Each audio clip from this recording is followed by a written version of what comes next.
Hello to all of you doers, movers, and shakers working in community and faith-based organizations across the nation.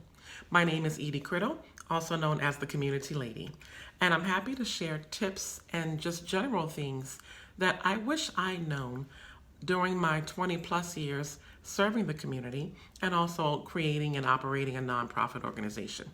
Now, let's begin to demystify the grant writing and grant management processes by debunking some myths. Myth number one, grants are free money. So let's think about that old adage that you probably heard from either grandmama or someone else that says nothing in life is free. If you've never heard this, please allow me to be the first to tell you that nothing in life is free, and that includes grant funds. I like to start with a couple of brief definitions, okay? Okay, grant. So for our purposes, a grant represents monetary funds and even equipment donated to 501c3 organizations. Just as an FYI, grants may also be provided to for-profit organizations, to social enterprises as well. Grantee, that would be us. We are the recipients of the grant, or grant recipient, also known as grantee. The organizations who are receiving the funds. Funds, money. A funder is the person or the entity who is making the grant available.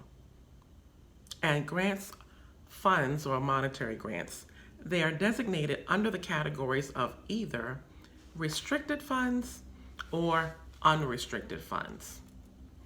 A funder may regulate how every dime is spent under the category of restricted funds.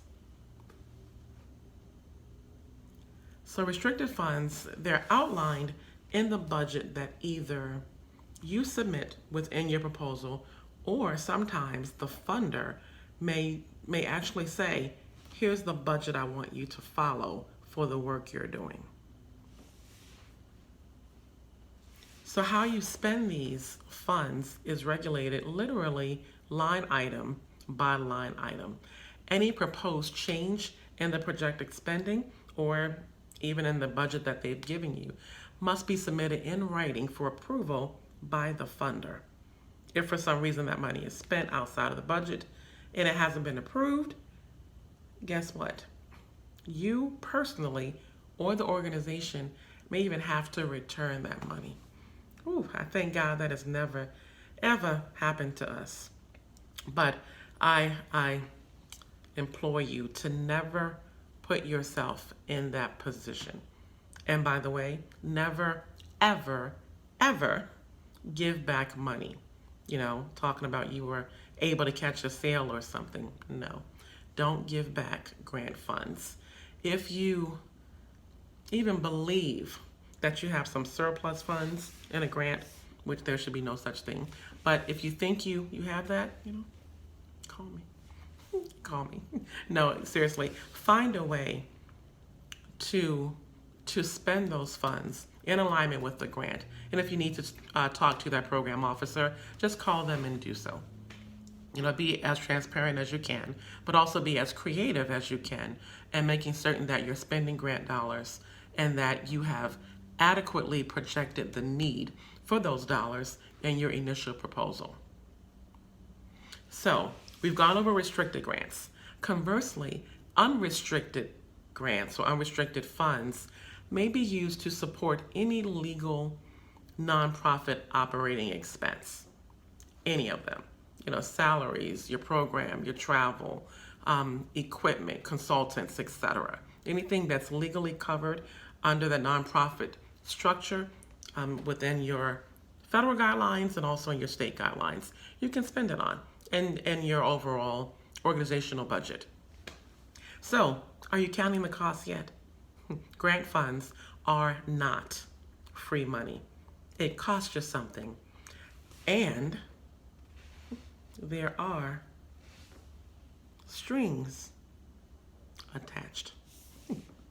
The time you spend searching for the right funding opportunity or paying a grant writer, describing the need in your community, outlining how you plan to address the need, perhaps including a detailed description of what your program will look like, what process you'll follow, how do you know your process will work, how will you evaluate the work that you're doing, how do you report back on it. All of these things are costs that are incurred prior to you even submitting the grant application. Now, post-grant award, you'll have an entirely new set of costs to consider.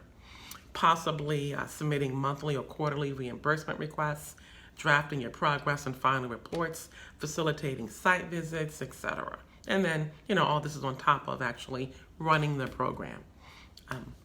Now, you know as well as I do that when you do what you love or what you've been called to do, everything will eventually flow. It'll flow just like water, and it will go, as my husband says, just the way it's supposed to go.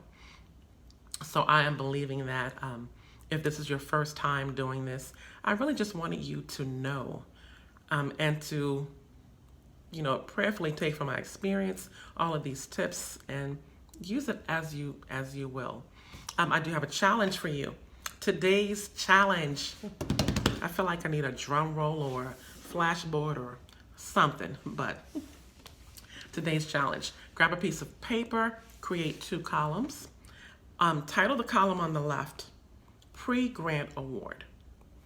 And then the column on the right should be labeled, you guessed it, Post-Grant Award. And I'd like for you to read any grant funding announcement, any RFP, request for proposal, any NOFO, notice of funding opportunity. Just read any of that. It could be a Target app or Walmart grant app, or you could visit grants.gov for government funding opportunities.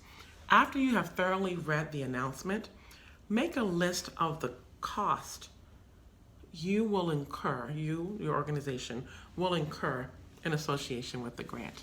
And those, my friends, are your cost. Well, that is it for today. I really hope you enjoyed the video, maybe learned something.